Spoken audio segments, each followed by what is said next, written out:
Last के 2 video हमने ये समझा था कि वेरिकोज वेन होता क्या है, क्यों होता है और किन लोगों को ज़्यादा होता है। और दूसरी वीडियो हमने ये जाना था कि हम इसको घर पे कैसे टेस्ट कर सकते हैं कि हमको वेरिकोज वेन का रिस्क है या नहीं। अगर आपने वो दोनों वीडियो नहीं देखे हैं तो मैं उसका लिंक आपको डिस्क्रिप्शन में दे दूंगा, तो आप वहाँ जाके आप चेक कर सकते हैं, क्योंकि उनको बिना देखे अगर आप ये वीडियो देख रहे हो तो आप आधी अधूरी जानकारी लेके जा रहे हो। क्योंकि आज का वीडियो बहुत इंपॉर्टेंट होने वाला है। आज मैं आपको 5 ऐसे साइंटिफिक प्रूवन एक्सरसाइज बताने वाला हूँ जो आपके वेरिकोज वेन को अर्ली स्टेज पे ठीक करने की ताकत रखते हैं। आपके वेरिकोज वेन को ठीक कर देंगे वो, अगर आप डेली उसको 7 मिनट के लिए डेली एक रूटीन बना के आप उसको फॉलो करते हैं सिर्फ 7 मिनट्स के लिए। थोड़ा सा मैं आपको बता देता हूँ वेरिकोज वेन किन लोगों को ज़्यादा। अगर आप कहीं जॉब करते हैं, स्टैंडिंग जॉब करते हैं, आपका ज़्यादा सिटिंग वर्क रहता है 8 से 9 घंटे का, तो अक्सर उन लोगों के जो पिंडलियाँ होती हैं, जो पाँव होते हैं, वो थोड़े सूजे से रहते हैं, हैवीनेस उनको फील होती है, उनके पाँव में दर्द रहता है। ये जो पाँव के अंदर जो सूजन है, जो दर्द है, ये अक्सर इसलिए होता है क्योंकि जब भी हम बैठे रहते हैं या फिर खड़े रहते हैं तो पाँव से हार्ट तक खून को पहुंचाने में हमारी वेन्स के अंदर वेल्व्स होते हैं, वो वेल्व्स कमज़ोर हो जाते हैं टाइम के साथ जब भी हम इतनी देर तक खड़े रहते हैं। तो ये एक्सरसाइज वही हेल्प करेगी, उन वेल्व्स को वापस रीमॉडिफाई करेगी, उनकी वापस स्ट्रेंथ बढ़ाने में मदद करेगी ताकि ब्लड को हेल्प मिले ऊपर पंप होने की तरफ।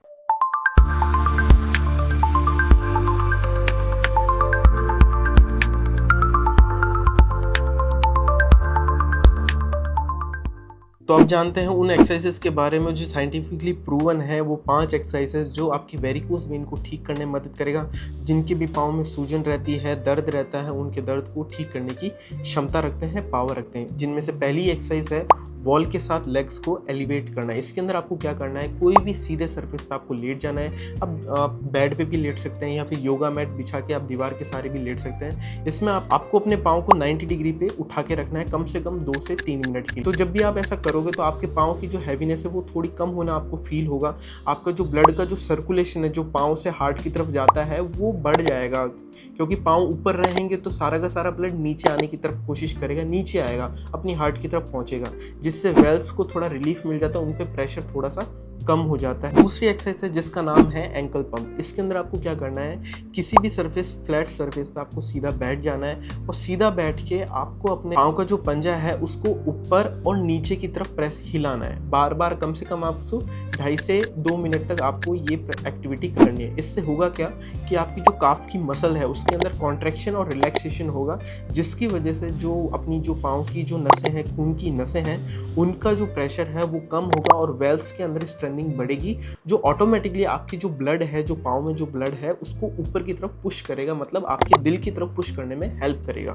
तीसरी एक्सरसाइज है काफ रेज, जो बहुत ही सिंपल एक्सरसाइज है जिसको आप कहीं पे भी कभी भी कर सकते हो। इसके अंदर कुछ भी नहीं है, आपको सीधा खड़ा होके आपको अपने पंजों पे खड़ा होना है, यानी कि आपको अपनी एड़ी को जमीन से दूर उठाना है, मतलब ऊपर की तरफ उठाना है। ये कम से कम 1 से 1.5 मिनट आप कीजिए। इसके अंदर आपकी जो पिंडियां हैं उनके ऊपर कॉन्ट्रैक्शन एंड रिलैक्सेशन होगा, जो आपके ब्लड को ऊपर की तरफ पुश करेगा, ऊपर की तरफ पंप करेगा आपकी हार्ट की तरफ। और चौथी एक्सरसाइज है वो भी बड़ी ही सिंपल है, जिसको आप ऑफिस में भी कर सकते हो, वो भी बैठे बैठे। इस एक्सरसाइज का नाम है चेयर लेग सर्कल्स।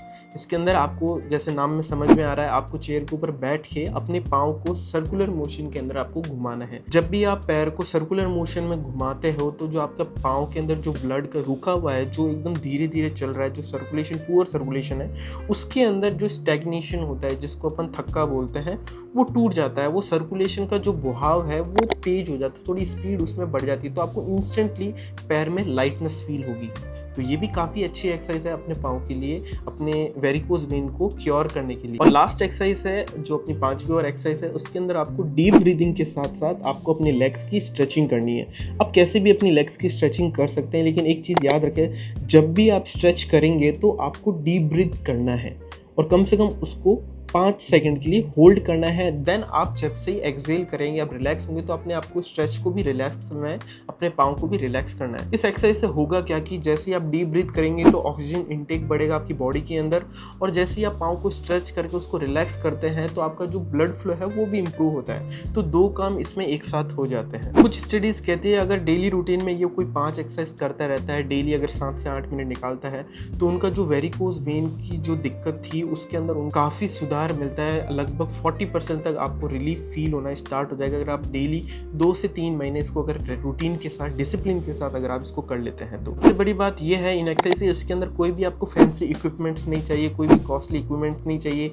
ये सिंपल एक्सरसाइज है जो आप कहीं पे भी कर सकते हो। आपको इवन अगर आप घर पे नहीं हो तब भी आप ये एक्सरसाइज परफॉर्म कर सकते हो डेली 7 से 8 मिनट के लिए। इन एक्सरसाइज के साथ साथ आपको कुछ डेली हैबिट्स के ऊपर भी ध्यान देना है, कुछ लाइफस्टाइल मॉडिफिकेशन करना है। जैसे कि आपको टाइट क्लोथ्स नहीं पहनने हैं, आपको ज़्यादा हाई हील्स यूज़ नहीं लेनी। अक्सर फीमेल्स जो होती हैं, वुमेन्स जो होती हैं, वो हाई हील्स यूज़ लेती हैं। हाई हील्स यूज़ लेने से वेरिकोस वेन जो होता है वो बढ़ जाता है। दूसरी हैबिट है कि आपको बहुत ज़्यादा पानी पीना चाहिए। अपना जो बॉडी है उसके अंदर डिहाइड्रेशन कभी नहीं होना चाहिए। आपको डेली कम से कम 2 से 3 लीटर या फिर 4 लीटर पानी पीना ही पीना है। इन एक्सरसाइज के साथ साथ कम से कम आप 15 से 20 मिनट के लिए आप वॉक कीजिए या फिर जॉगिंग कीजिए, तो वो भी आपकी बॉडी के अंदर थोड़ा ब्लड फ्लो इंप्रूव करता है, बॉडी का ब्लड सर्कुलेशन को इंप्रूव करता है और आपके ऑल ओवर बॉडी हेल्थ को भी इंप्रूव करने में मदद। अगर ये वीडियो आपको हेल्पफुल लगा हो तो अपने फैमिली फ्रेंड्स के अंदर ज़रूर इसको शेयर कीजिएगा। और नेक्स्ट वीडियो में हम बात करने वाले हैं एक ऐसी चीज़ के बारे में जिसको लेके लगभग बहुत सारे लोग कंफ्यूज हैं, जिनका नाम है कंप्रेशन स्टॉकिंग्स।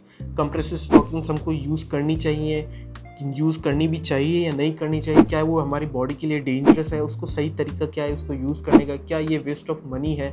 तो ये सारे के सारे डाउट्स हम उस वीडियो के अंदर क्लियर करेंगे। तो इसलिए हम आप हमारे चैनल को सब्सक्राइब कर लीजिए और बेल आइकन को प्रेस कर दीजिए ताकि आपको नोटिफिकेशन सबसे पहले आए और आप सबसे पहले उस वीडियो को देख सकें। मिलते हैं नेक्स्ट वीडियो में।